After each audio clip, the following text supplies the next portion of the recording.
Welcome back to another episode of Sober and Annaliese Do Wine and Crime. We discuss subject matters that involve drink and drug use, mental health and religious beliefs that may not be suitable for all our listeners. The topics could be potentially triggering, so we will include a warning before each segment of what is included within the topic. Thank you.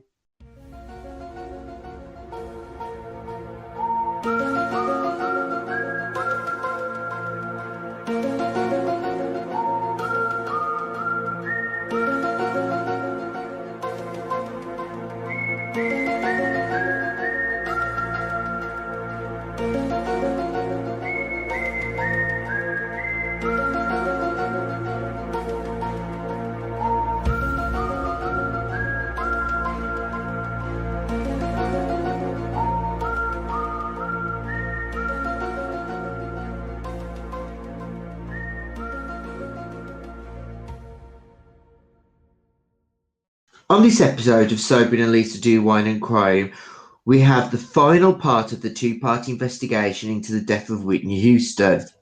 Trust me, you won't want to miss the concluding part, so stick around, So Squad. This episode, So Conspiracy of the Week, focuses on the tragic death of Annaliese Michel. The subject matter is extremely distressing and won't be suitable for all. And to close the show, we have another So Missing. This week, we'll be looking at the disappearance of Lorianne Boffman. We say each week, and I'm sure we sound like a broken record, but make sure you have a notepad and pen ready for the end of the show, because we'll be giving you the relevant information on how to submit a tip if you have any information concerning our So Missing case. Just a friendly reminder before we crack on with the show, Sober and Annaliese Do Wine and Crime is a weekly podcast that airs each Wednesday on Podbean at 10 p.m. GMT, 6 p.m. EDT and 3 p.m. PDT. We are also available to listen to on Spotify and YouTube. Links to our Spotify and YouTube channels can be found on our official Twitter at Sober and Annaliese and at Instagram at Sober and Annaliese. Now on to a few shout outs. I want to give a very, very quick hello to Not Always Polite, Plot_Family and James Tyson 6 for your support and following on Twitter and for your donation to get me gunged. Thanks, James.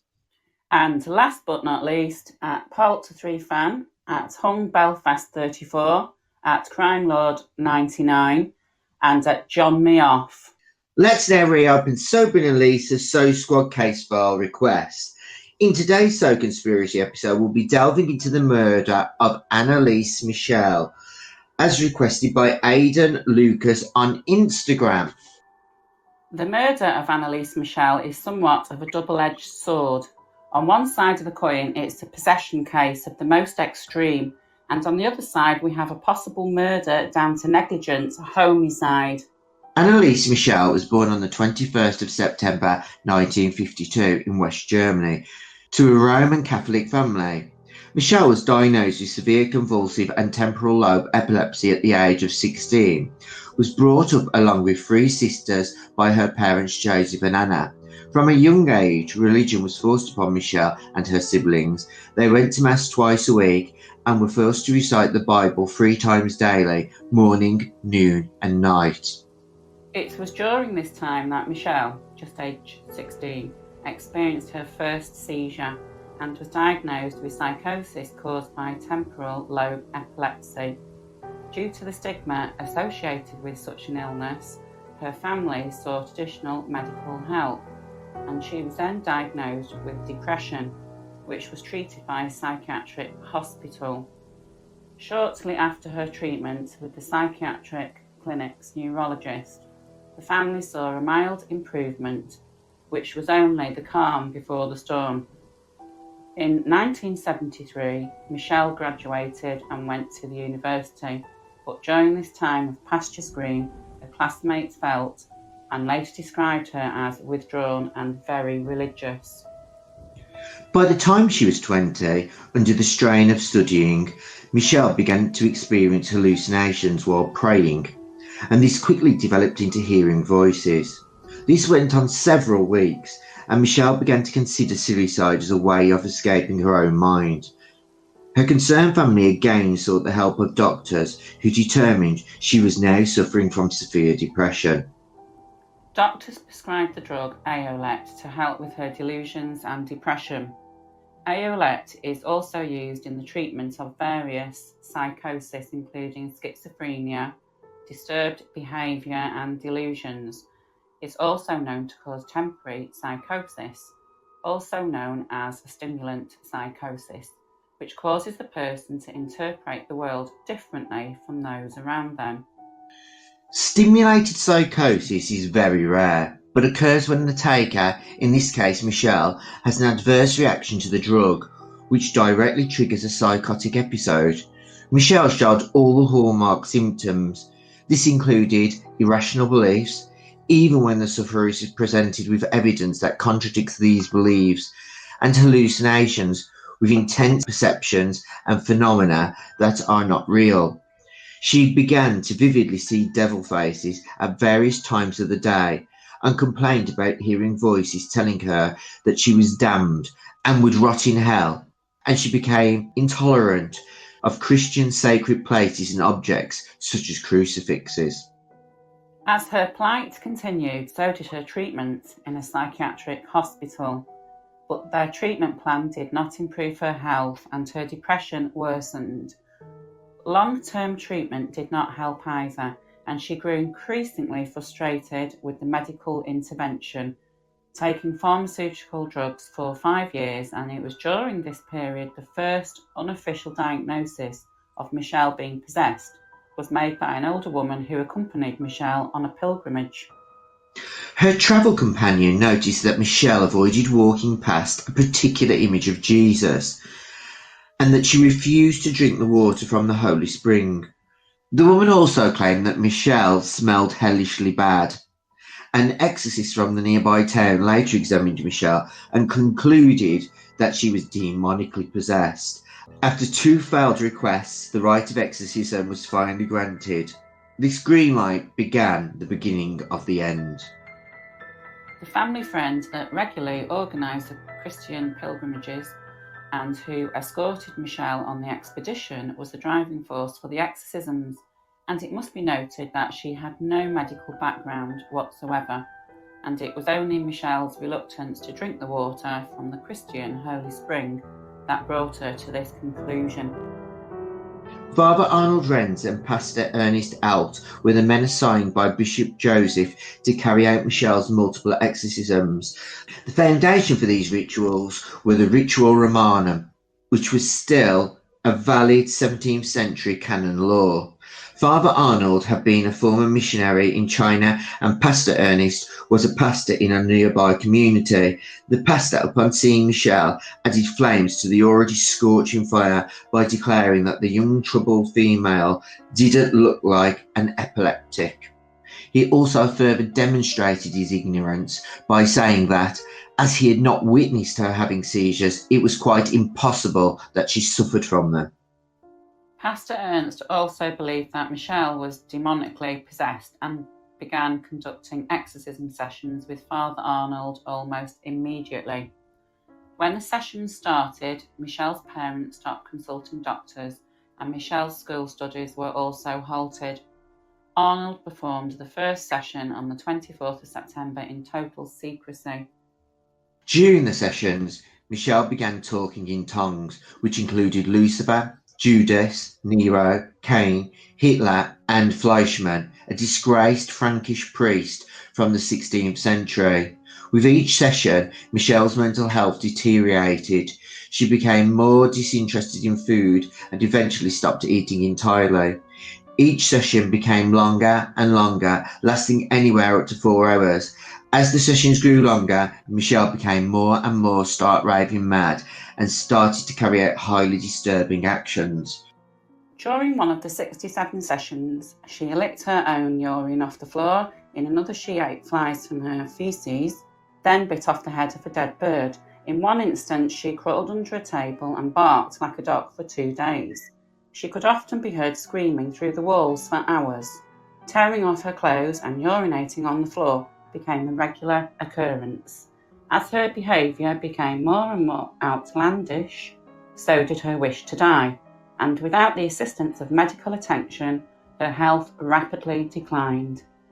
This, however, was later disputed when Pastor Ernst alleged he spoke with a doctor, Richard Roth, asking for advice and medical assistance, only to be told during the exorcism there is no injection against the devil, Annaliese. On the 1st of July 1976, Michel died in her home. The autopsy report stated that her cause of death was malnutrition and dehydration due to being in a semi-starvation state for almost a year while the rites of exorcisms were being performed. She weighed 30 kilograms, 68 pounds, and she had broken knees due to continuous genuflections. She was unable to move without assistance and was reported to have contracted pneumonia. The bishop would later say that he was not aware of her alarming health condition when he approved the exorcism. In 1976, Michel's parents and priests, Ernest Holt and Arnold Rentz, were charged with negligent homicide. During the case, Michel's body was exhumed and tapes were played to the court of the exorcisms over the 11 months which led to her death. The parents were defended by Eric Schmidt-Leichner, and their lawyers were sponsored by the church. The state recommended that no involved parties be jailed. Instead, the recommended sentence for the priests was a fine, while the prosecution concluded that the parents should be exempt from punishment as they had suffered enough. During the trial, doctors testified that Michel was not possessed, but was suffering from psychological effects of her strict religious upbringing and epilepsy. The accused were eventually found guilty of manslaughter resulting from negligence and were sentenced to 6 months in jail and 3 years of probation. These sentences were later suspended. Michel had received 67 rites of exorcism over a period of 10 months, with 1 or 2 sessions held each week.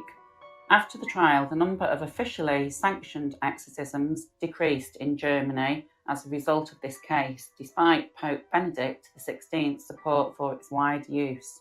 The previous Pope, Jean-Paul II, had made the rules stricter in 1999, involving only rare cases. In 2005, Lakeshore Entertainment released The Exorcism of Emily Rose, directed by Scott Derrickson, while IFC First Aid distributed Requiem with director Hans Christian Schmid. Both films told the story of Michel's life. Michel's mother said of the release, "I don't want to see the film and I don't know anything about it." In the last episode, we looked at the life of Whitney Houston, leading up to the fateful night she was found dead in her bathtub. If you've missed the live show on Podbean, you can catch up with it in our RSS feed and on our YouTube channel and Spotify now. But for those of you not in the know, Lisa will give you a quick recap. Houston's career began when she was certified as the most awarded female artist of all time by Guinness World Records, and she is one of the best-selling recording artists of all time, with sales of over 200 million records worldwide. Houston released 7 studio albums and 2 soundtrack albums, all of which have been certified diamond, multi-platinum, platinum or gold by the Recording Industry Association of America. However, with her success came problems, specifically her unhealthy relationship with drugs and drink, which ran up bills that eventually she couldn't pay. Before her death, it was claimed that she was once again a ball of fire, and that she again believed in herself. She would barrel into the studio determined to achieve and prove her worth, to produce music that would last 100 years. She was 115 pounds of raw talent, but behind the scenes she had been using again, and her 2006 sordid front page story in the National Enquirer by Bobby's one-time crack-addicted sister, Tina Brown, was again the talk of the town. Before the fateful 2-night marathon with Ray J, it was alleged Houston had a problem and had even resorted to calling her friends, family and staff to ask to loan her $10 until she saw money from her sales and other endorsements. One source stated to Sober and Annalise's producer, "It was a running joke when she called up. We would put bets on whether she was calling up to ask for a lift to a show or the studio or cash for another type of lift. After Whitney's confrontation with X Factor contestant Stacey Francis, Whitney returned to her hotel, where it's alleged she asked her friend Tiffany Dixon to read the Bible with her. Dixon later recalled, her glasses were broken, but she read by holding the little single lens. She had marked pages, Exodus, Mark, and Matthew. The last thing I remember her saying was, I just want to love and be loved. I want to love like Jesus did, unconditionally. Raffles Dawson was the driver that evening, who by that point had become an unpaid taxi. The illegal immigrant was a career criminal with crimes that included shoplifting, a $750 Ralph Lauren sweater from Neiman Marcus in Chicago in 2002. How Dawson became linked to Houston is unclear, but what is known is that he knew both Ray J and Whitney during this time, and he had become part of her inner circle. Dawson said of his relationship with Whitney, I stayed in their guest house for months. I helped Bobby in the studio and was present at all their concerts. We went to the Oscars and Grammys together, every award show. I was treated as family and played with their kids. Whitney asked me many times, please take care of my daughter, Bobby Christina. On Friday, February 10th, the day before her death, Houston reportedly spent Friday night at the bar of the Beverly Hills Hotel with a group of friends. She was at the bar for a long time, drinking and being very loud and brash. One eyewitness claimed that Whitney was Whitney the world saw on Being Bobby Brown's show, and it wasn't a good look in the slightest. Dawson was said to be among the group. Houston was staying at the hotel to attend music executive Clive Davison's annual pre-Grammy bash. It was the same event where she was introduced to the record industry and the world nearly 3 decades before. Whitney was said to be alone much of the day she died. She had breakfast with strangers, 3 men she had encountered the day before. It's been alleged Whitney walked by the men after coming from the spa in black sweats, grey sweater and a cap and sunglasses. Allegedly she smelled bad and alcohol was one of the smells bleeding from her every pore. She sat with the men for approximately 10 minutes and had a bowl of fruit before making her exit. Houston had been planning to attend friend and mentor Clive Davis' annual pre-Grammy party at the Beverly Hilton Hotel on the Saturday night. At around 3:15 p.m, Houston spoke to her mother, Cissy Houston, who later stated her daughter seemed to be fine. Less than 30 minutes later, at 3:43 p.m, someone from Houston's entourage called the hotel security when they found an unresponsive Houston in her hotel room bathtub. Police, who were already on the scene in preparation for the event later in the evening, arrived at Houston's room 2 minutes later. Officials tried to resuscitate the 48-year-old singer with CPR but were unable to revive her. Now here's where it gets dark. Houston was discovered by her assistant face down in a water-filled bathtub with a bloody purge coming from her nose, and according to reports, there were 2 superficial abrasions to her left side of her forehead, and there were superficial abrasions to the left side of the bridge of her nose. Forensic pathologist Cyril Wecht said he does not fully concur with the final diagnosis on Houston, noting that the water in the hot tub at the Beverly Hills was extremely hot at 93.5 degrees. He believes that this indicates that Houston was not sitting in her tub and somehow accidentally drowned or fell into the tub. Cyril said, I think that she fell into this very hot water. That accounts for a little bruise that was seen on her left forehead area. Some of the pressure marks on her face, including the slight lacerations of her lip and the fact that she was lying face down.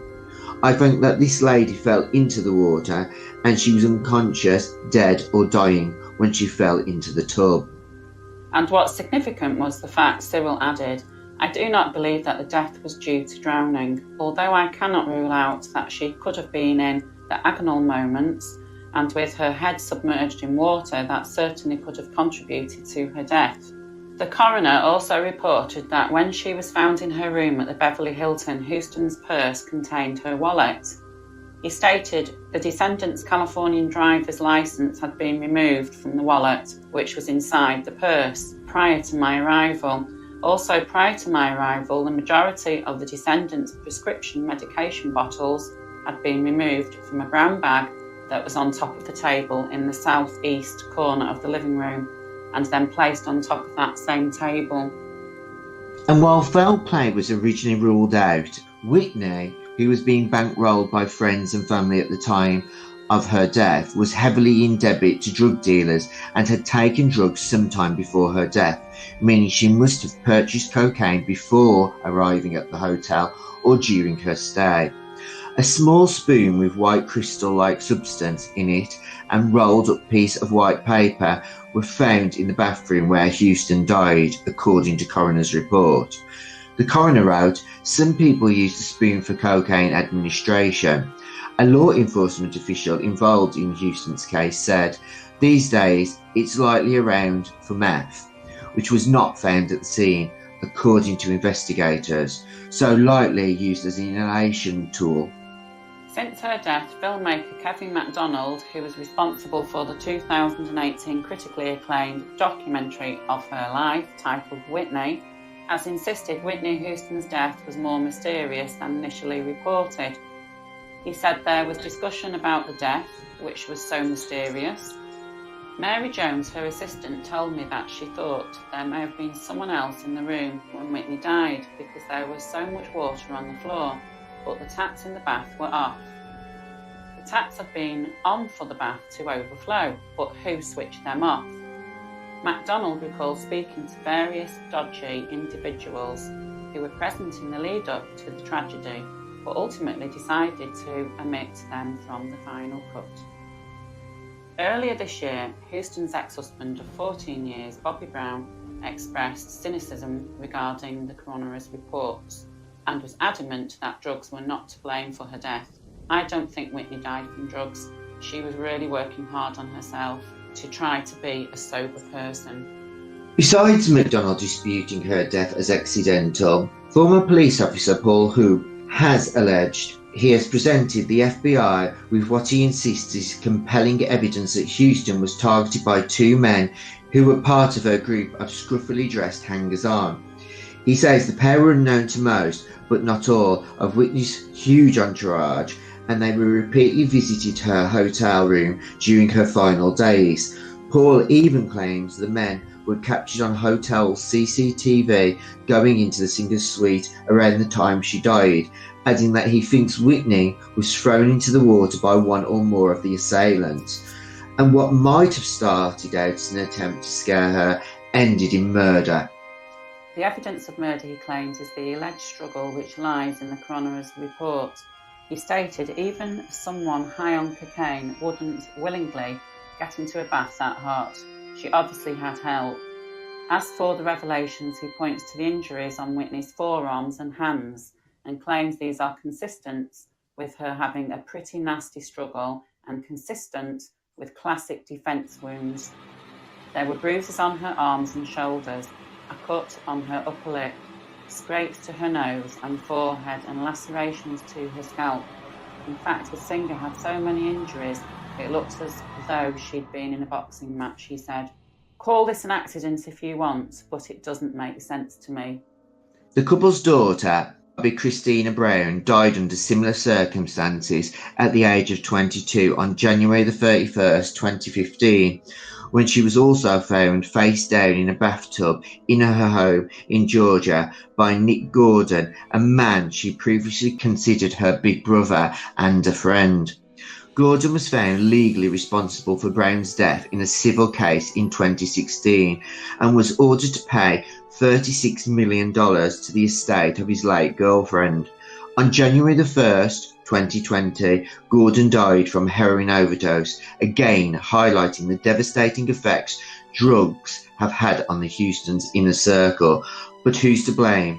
And was Whitney Houston murdered? Now to finish the show off, we have another song missing, tentatively titled The Disappearance of Lori Ann Boffman. Laurie Boffman was last seen driving away from her residence on Holly Drive in Girard, Ohio at 6:30 p.m. on August 5, 2006. She left her purse, medicine and identification at home. She was driving extremely erratically, which led to the friend who was with her asking to be let out. Laurie dropped her friend off and continued on alone. At 5:30 a.m. the next day, Boffin's blue 1992 Mercury Sable was found on the lawn in front of a library near Shahi Street on the east side of Youngstown, Ohio. It had been involved in a minor traffic collision. The keys were in the ignition, the engine was running and the door was open, but there was no sign of Boffman at the scene or in the surrounding area. She had left her eyeglasses and some papers in her vehicle and has never been heard from again.